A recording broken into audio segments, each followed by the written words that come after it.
পঞ্চগড়ের তেঁতুলিয়ায় প্রতিবারের ন্যায় এবারও মাহে রমজানে আল কুরআনের হাফেজদের সংবর্ধনা প্রদান করা হয়েছে।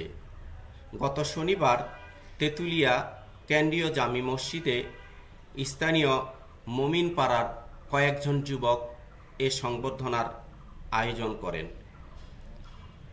সংবর্ধনা অনুষ্ঠানে শাহজাহান আলীর সভাপতিত্বে 18 জন আল কোরআনের হাফেজ সহ মসজিদের ইমাম ও মুয়াজ্জিম মিলে মোট 27 জনকে এই সংবর্ধনা প্রদান করা হয়।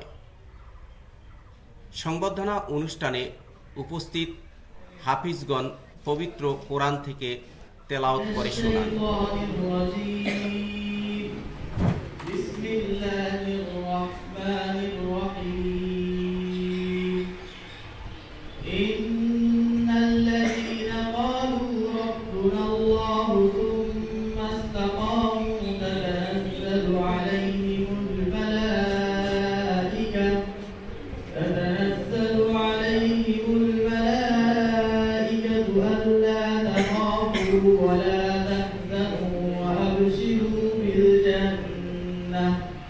وأبشروا بالجنة التي كنتم توعدون।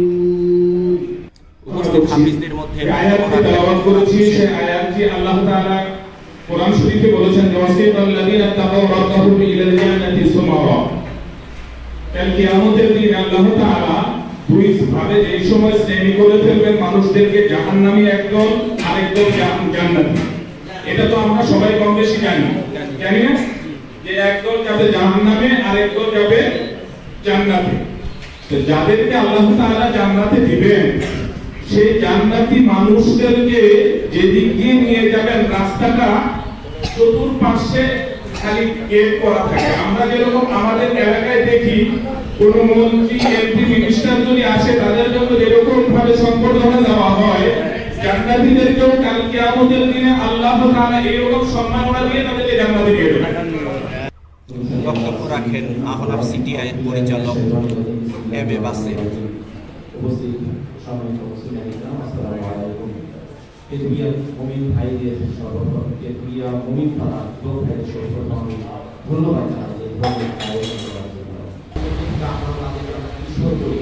এই কিশোররা এই পশ্চিমা সংস্কৃতির যে অপচর্চা এবং আমাদের যে বিজ্ঞানের যে অপচর্চা, অ্যান্ড্রয়েড ফোন আনুষঙ্গিক সব মিলায় কিশোররা কিন্তু দিন দিন আমাদের থেকে ধ্বংসের দিকে ধাবিত হচ্ছে। কারণ কি? এটা দায়বদ্ধতা কিন্তু আমাদের। কারণ এই শিশু কিশোরদেরকে আমরা সঠিক সময়ে সঠিকভাবে সঠিক জায়গায় সঠিক শিক্ষাটা কিন্তু আমরা দিতে পারি না। আমরা যদি এই শিশু কিশোরদেরকে সেই সময় শিশু কিশোর বয়সে যদি আমরা মন্তব্য পাঠাই, মন্তব্য থেকে যদি আমরা দিনী শিক্ষা আরবি শিক্ষাটুকু দিয়ে দিতে পারি, নামাজের লেম শিক্ষাটুকু যদি দিতে পারি, আমার মনে হয় শিশু কিশোররা আজকের যে অস্বাভাবিক এবং খারাপ কাজ কিশোরকে আনুষ্ঠানিক যে কার্যক্রমগুলো করছে এগুলো করবে না। এগুলো থেকে নিশ্চয়ই তারা কিভাবে যে আল্লাহর প্রতি যখন দিনী শিক্ষাটা শিখবে, নিশ্চয়ই তাদের মনে একটা ভয় জাগ্রত হবে। আমরা যারা উপস্থিত আছি অবশ্যই আমরা চেষ্টা করব যে আমাদের শিশু কিশোর যে বাচ্চারা আছে তাদেরকে শৈশব থেকে অবশ্যই ইসলামের জ্ঞান যেন আমরা দান করতে পারি, এই প্রত্যাশা আমাদের প্রত্যেকটা কাজে থাকতে হবে। আমি মুমিন পাড়া যুবক ভাইদের ধন্যবাদ জানাই। আজকে আমাদের তৃতীয় অবস্থায় অনেক যুবক আছে, কিন্তু এই ধরনের সংগঠনা বা এই ধরনের আয়োজন কারো করার কিন্তু চিন্তা নাই, কিন্তু যুবক ভাইরা এটা নিশ্চয়ই সরকারি গার্ডিয়ান হিসাবে ভালো থাকে আল্লাহ তাদের গ্রহণ করব। এখন আমার একটা দাবি আছে, আজকে গতবারে যদি হাফিজ ভাইরা সংবর্ধনা পেয়েছে, আজকে আমাদের উপস্থিতি হাফিজে দিয়ে যারা আল্লাহর পাখি যাদেরকে সংবর্ধনা দেওয়া হচ্ছে, আপনাদের কাছে আমার একটা দাবি, আপনারা এই যে সংবর্ধনা পাচ্ছেন আপনাদের কিছু দায়িত্ব আছে। দায়িত্বটা কি? আপনাদের সমবয়সী যুবক আছে, কিশোর আছে যারা হাফেজ হতে পারে নাই, সব পরিবারের সম্ভাবনা, কিন্তু আপনারা হাফিজ হয়েছেন, এলাকায় আলো ছড়াচ্ছেন। আপনারা যদি ওই এলাকার যুবক ভাইদের ওই কিশোরদেরকে যদি দিনী শিক্ষা এবং কোরআন শিক্ষার ব্যাপারে যদি ছোট ছোট করে লক্ষণ করে এটা টিম করে অন্তত রমজান মাসে যদি মনে করেন এই প্রায় লক্ষণ আমার কাছে আসো, আমি তোমাদের কোরআন শিখাবো, আল্লাহ রহমতে আমার মনে হয় আপনাদের দ্বারাই আরো এরকম অসংখ্য দিনী শিক্ষা বের হয়ে যাবে। আল্লাহ আমাদের সবাইকে তৌফিক দান করুন। বক্তব্য রাখেন হাফিজের আমরা পিতা প্রচলিতভাবে বলে থাকি শামীম হোসেন। যে সমাজে সম্মানী মানুষকে সম্মান দেওয়া হয় না, গুণী মানুষকে সম্মান দেওয়া হয় না, সেখানে গুণী মানুষ জন্মায় না, সেখানে সম্মানী মানুষ জন্মায় না। এরা সবাই আমার বয়সের সবাই, এরা যে কাজটি আমাদেরকে করে দেখালো, আমাদের প্রত্যেকেরই তাদের কাছ থেকে শিক্ষা নেওয়া উচিত। আল্লাহ তাদেরকে নেক হায়াত দান করুন এই ধরনের কাজ জারি রাখার জন্য। আমি একজন হাফেজের বাবা হিসেবে আজকে এখানে এসেছি। আমি কত বছর হাফেজ ছাত্রদের উদ্দেশ্যে বলি, তোমাদের অনেক কিছু দেওয়ার আছে।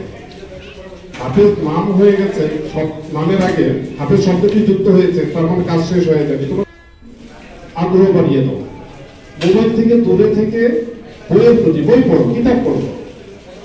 কোনো কিছু প্রয়োজন হলেই মোবাইলে সার্চ করিও না, বইয়ের প্রতি, সরাসরি কিতাবের প্রতি আকৃষ্ট হও।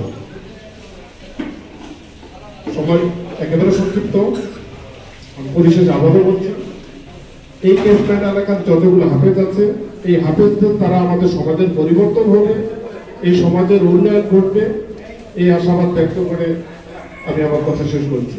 আসসালামু আলাইকুম ওয়া রাহমাতুল্লাহ। সভাপতির বক্তব্যে মোহাম্মদ শাহজাহান আলী বলেন, তো আমরা এই সংখ্যাটাকে বাড়ানোর চেষ্টা করবো ইনশাআল্লাহ। যে আমরা ঘর গলির দিকে চলে আসছি, এখন এই দিনই লাইন ছাড়া আমাদের আর কোনো উপায় নাই। বাচ্চা কাচ্চাদেরকে বেশি বেশি করে আমাদেরকে এই দিন শিক্ষা দেওয়ার চেষ্টা করতে হবে ইনশাআল্লাহ। আর হাফেজদের প্রতি আমার একটা অনুরোধ থাকবে, আপনারা আপনাদের ইয়ামকে ধরে রাখার চেষ্টা করবেন। আপনারা যত তেলাওয়াত করবেন তত রহমত বরকত ইনশাআল্লাহ আমাদের এলাকার উপরে বর্ষণ হবে। এটা আমার থেকে আপনারা অনেক বেশি ভালো জানেন। কিন্তু মাদ্রাসায় পড়ে না, স্কুলে পড়ে, তারা কিভাবে আরবি লেখাপড়া করবে? এই জন্য মক্তবটা যদি আপনারা একটু চালু রাখেন আপনাদের নিজ নিজ মসজিদে, আমরা অনেক উপকৃত হব। আর সেই সঙ্গে রাত্রেবেলা যদি একটু বয়স্কদের জন্য যদি আপনারা বয়স্ক শিক্ষা একটু রাতে আরবি করার ব্যবস্থা করেন, আমার মনে হয় খুব ভালো হয়। রমজানে রাখলে জামা পরগুনা তবু কেন মুমিন রোজা রাখো না। অনুষ্ঠানে তেঁতুলিয়া কেন্দ্রীয় জামি মসজিদের সভাপতি তাজিরুল ইসলাম তাজু প্রধান অতিথি হিসাবে হাফিজদের হাতে জায়নামাজ তুলে দেন। এ সময় কেন্দ্রীয় মসজিদের খতিব উপস্থিত ছিলেন।